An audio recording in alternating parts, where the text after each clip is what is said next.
Hello ladies and gentlemen, welcome back. Tata Steel round 11. We are getting to the business end of the tournament. 2 rounds remain after this, but the question is, who is going to win?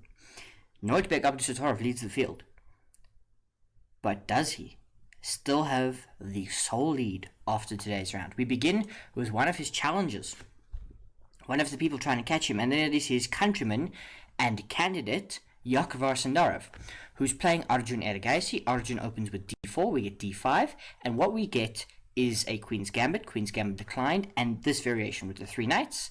We get c6, which now transitions into the semi-Slav defense. We get Queen to c2, pawn takes, now a4 to stop b5, so now we get c5, takes, knight out, you don't need to take back with the bishop right away, and now we can play e4, seeking to get this back. Black can still try and hang on, but it's a bit superficial with moves like knight to a5. So we get knight to b4, attacking the queen. Queen drops back to b1. You can see by the time spent, this is completely known to both players.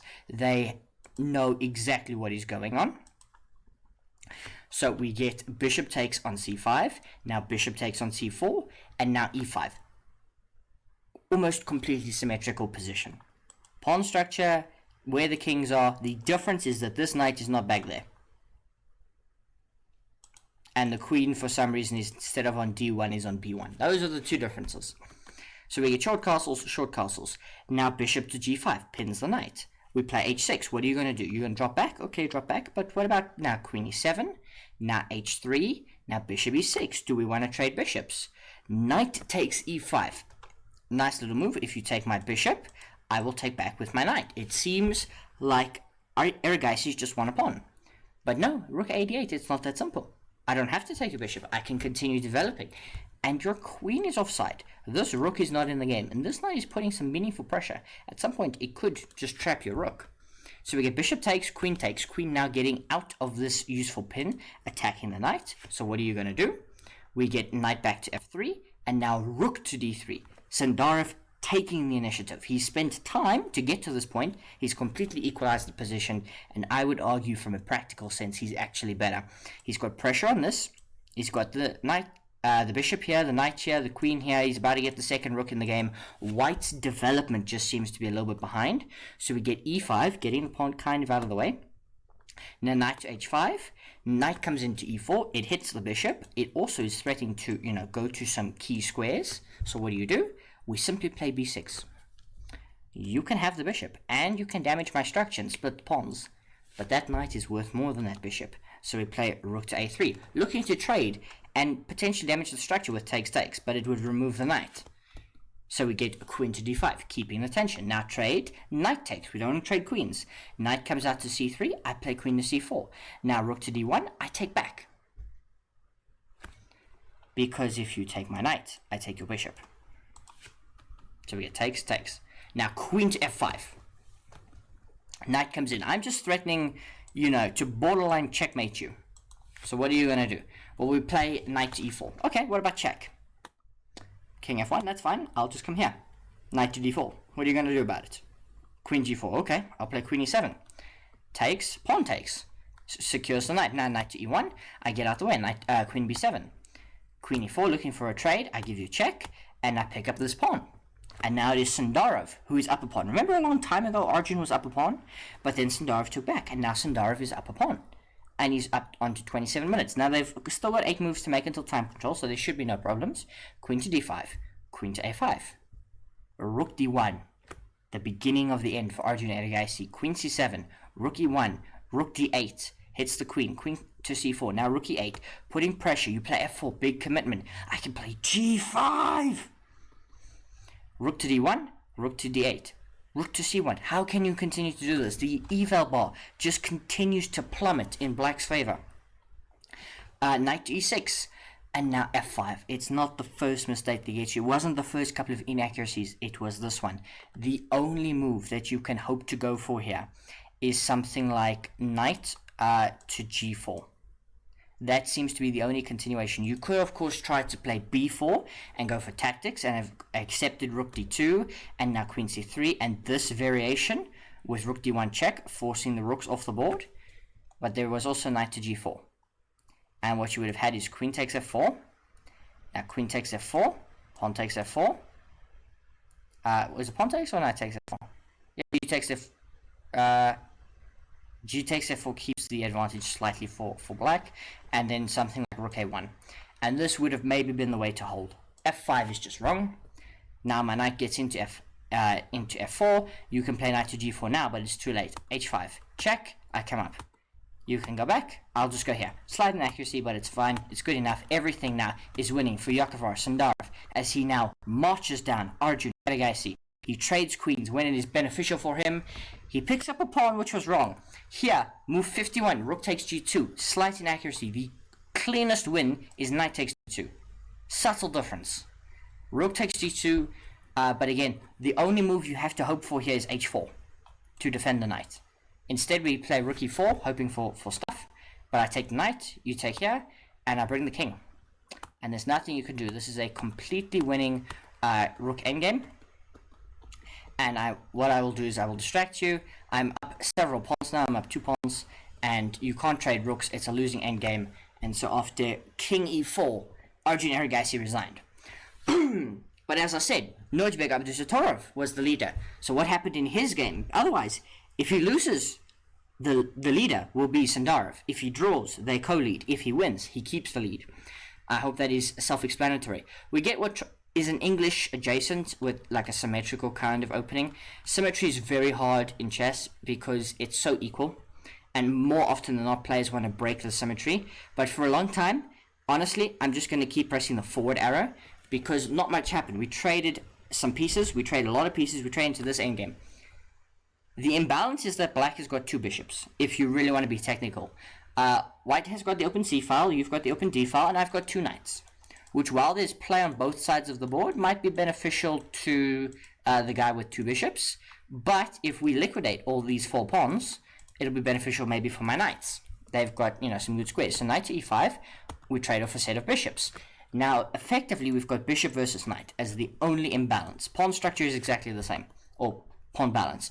Bishop f8, now knight to c6, rook to d2. You can have that if I can have that. So we get b4, but now a6, now a3, trying to secure everything. Now the bishop gets out to h6, and now is there a way to break through? Is there a way? What can we do? We trade off a set of knights, and now we give check, and now is there a way to do anything?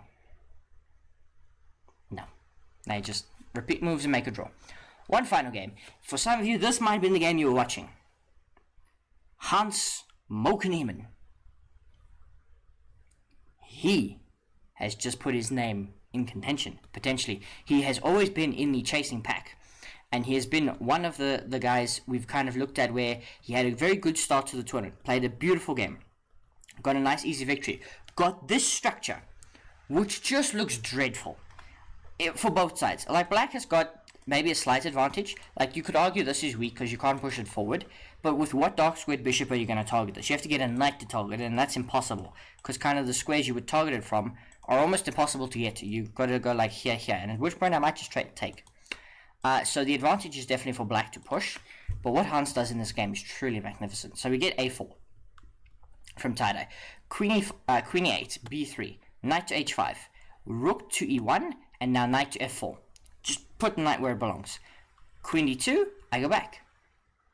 You would think, wait, grab this bishop. No, this light squared bishop is the worst piece on the board. Why? All the pawns are on light squares. You have a light squared bishop.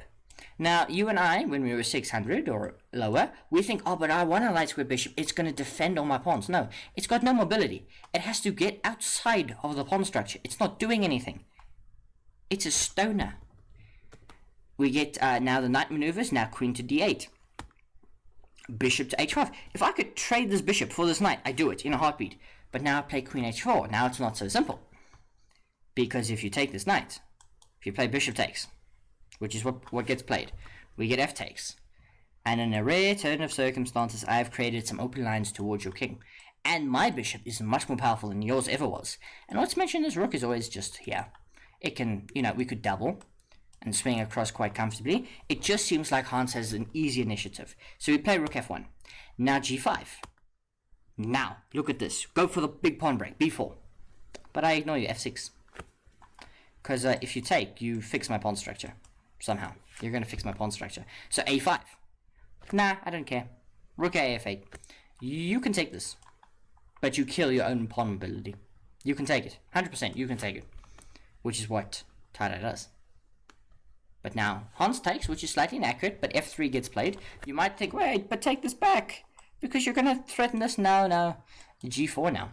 And I'm knocking on the door. I distracted your queen effectively. So c takes b4. Now f3. h5. Queen f2. Looking to trade queens. No queen trade. Queen f4. I take here. Look at this. Now Hans is the one left with a dreadful structure. But queen g3, and White's advantage is growing. White is actually pressing for the advantage here. We have to trade queens. But now rook g6. And Hans Niemann, again, I told you before, he's just going to do something magical. He presses White into making a mistake. And now look at this, h4. Knocking on the door. g4. And d5. A move that looks impossible because it looks like I'm simply sacrificing one of my pawns. I am. Because you can take it. I want to go here. Remember all those pawns you put on light squares? I have a light square bishop. I want to go feast and eat everything. And rook a5 is no good. Bishop c2 now. You might play king e3, that's fine. What about b3? It's a mistake, but can you prove why? No, rook b5, you can't. Rook a8. f4, that's not going to cut it. I'm just going to come here, rook d6. What are you going to do? Oh, you're going to push? Okay, rook a3. Setting up discoveries. Check. King f2, and now I go here, defend the pawn, you come back, rook, what are you going to do? You're pushing your stuff so far away, I'm targeting everything, I'm threatening promotion. Look at this, we promote to make a queen, and we get this, we're now up the exchange. But oh no, your knight was hanging, whole time your knight was hanging. Now you can go here, that's fine, takes, look at this, it looks like I'm going to promote, you're not. Rook c2, you can push, that's fine, I'll push again. You can go here, that's fine, I'll go here. And I will eat your pawns. Also, look at this. Beautiful move, by the way. If I take your rook, I lose because of b7. And then, for example, I play rook b1, rook here. Then there's c8 queen. And this is a loss. You can play h3 and try to push along this. And then there's b8 equals queen. Now you have to play rook takes b8. And then what would happen? You would get queen c4 check, you wouldn't trade into a losing endgame, and then you would try and win this. But now, rook takes b6, you can continue to push and harass, but I wrap up the last 2 pawns. I'm simply just up a rook, win up the exchange, and then picked up the knight for free, and so I'm just going to put pressure, and after rook a1, Hans Niemann won. And so now we change views to look at the overall standings. So this is the summary of games. You can see right at the top, Nodirbek Abdusattorov drew with Jordan van Forest. Javokhir Sindarov defeated Arjun Erigaisi. Vincent Keymer did defeat Praggnanandhaa in an interesting game. Hans Niemann won his game. The 2 Indians, Gukesh and Arvind, drew. Anish Giri defeated Yagiz Kaan Erdogmus, a very nice win for the Dutch master. And then Matthias Blubom, one of the chasers, draws with Vladimir Fedoseev. So where does that leave us? Standings after 11 rounds. Well, we have 2 leaders, Javokhir Sindarov and Nodirbek Abdusattorov, both on 7 points. And then a field of 3 players, Jordan van Forest, who of course drew with Nodirbek, Matthias Blubom, who drew with Fedoseev, and Hans Niemann, who won his game today. 2 games left to decide the 2026 Tata Steel champion, or we could go to tiebreaks. Are we going to get tiebreaks for the 2nd year running, ladies and gentlemen? Let me know in the comments down below.